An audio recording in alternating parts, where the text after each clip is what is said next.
तो hello students आपण मानकर फेज टू एडमिशन गाइडलाइंस आसी जाइए और टाइम लाइन भी आसी जाइए।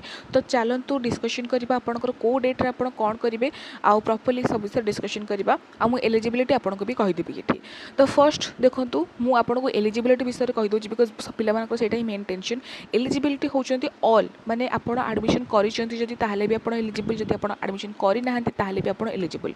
पूर्वरु सैम्स रो गाइडलाइंस थिला कि जो माने एडमिशन कर देइछंती से माने एलिजिबल हेबेनी फेज टू पाई बट एबे सैम्स गाइडलाइंस चेंज हो जाइए। जो मैंने एडमिशन कर भी एलिजिबल हेबे फेज टू पाई जो मैंने एडमिशन करि नाहंती से माने भी एलिजिबल हेबे फेज टू पाई का। जस्ट आपण सीपेट एंट्रांस जदि देइथिबे ताहाले आपण एलिजिबल। ठीक अच्छे जो मैंने सीपेट एंट्रांस दे ना से माने एलिजिबल नुहंती। बुझीगला एतिकी। ताल चलो देखिबा को डेट रे आपण कोन करिवार अछि। आपणकर 23 अगस्त टू 3 सेप्टेम्बर जाए टाइम अच्छी आपणकर कैफ फॉर्म अप्लाई करिया पे का नुआ करके आपण गोटे फॉर्म अप्लाई करेंगे फॉर्म फिलअप करेंगे को कॉलेज रे कोन अछि ए सब विषय देखिकी फॉर्म आपण फिलअप करेंगे 3 सेप्टेम्बर भितर।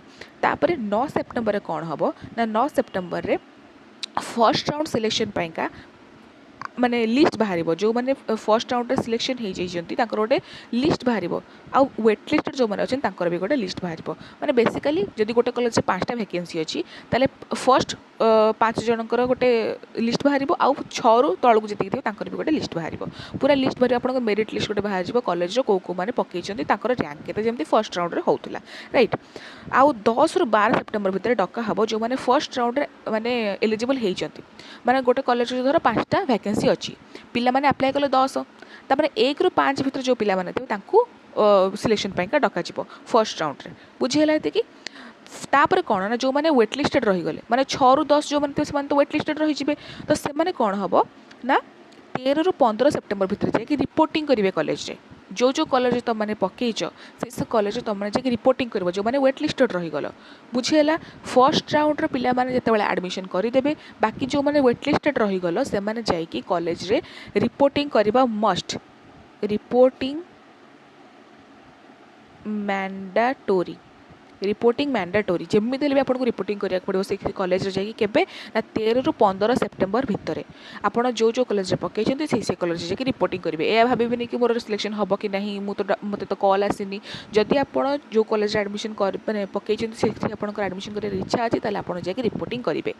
तापर जो मैंने रिपोर्टिंग कर भी गोटे मेरिट लिस्ट प्रिपेयर हम आउ से जो मैंने सिलेक्टेड होते कॉल जीव केबे 16 सेप्टेम्बर भितर ताको कॉल जीवो ताको एडमिशन पाइका डका हम प्रोसेस बुझी पारलो।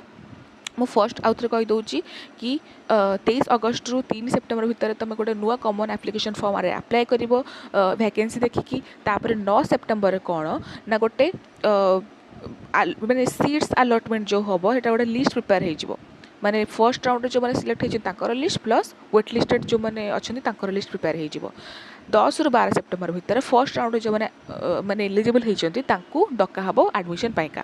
फर्स्ट राउंड पिला मानकर एडमिशन हो गला पर जो मैंने वेट लिस्टेड रहीगल से मैंने 10 रु सॉरी से मैंने 13 रु 15 सेप्टेम्बर भितर जाकि सबू कॉलेज रिपोर्टिंग कर जो कॉलेज पकईछ से कॉलेज जाकि रिपोर्टिंग कर तुमको 2 दिन टाइम लाइन गैप अच्छी तुम 2 दिन भितर जाकि सब कॉलेज रिपोर्टिंग आराम से कर जदि हॉलिडे थी बाकी से दिन रिपोर्टिंग करें ओनली माने वर्क डेज रे रिपोर्टिंग करें।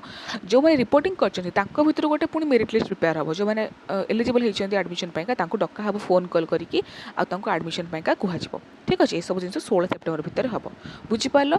तो एलिजिबिलिटी तो मुझे कहीदेली बाकी पूरा जो प्रोसीजर अच्छी कौन केमती कौ मैंने एलिजिबल से आउ गोटे भिडियो बनई जनईदेवी बाकी ये भिडियो में आपको जल्दी करा पड़ुଛି बिकज टाइम लाइन रे मत टाइम लगे बुझापी एलिजिबिलिटी सब दिन बुझा जी बस एलिजिबिलिटी या कहीदेली आपको कि आप समस्त एलिजिबल जो सीपीटी एंट्रांस देते आप समस्त एलिजिबल एडमिशन करूँ कि न करूँ।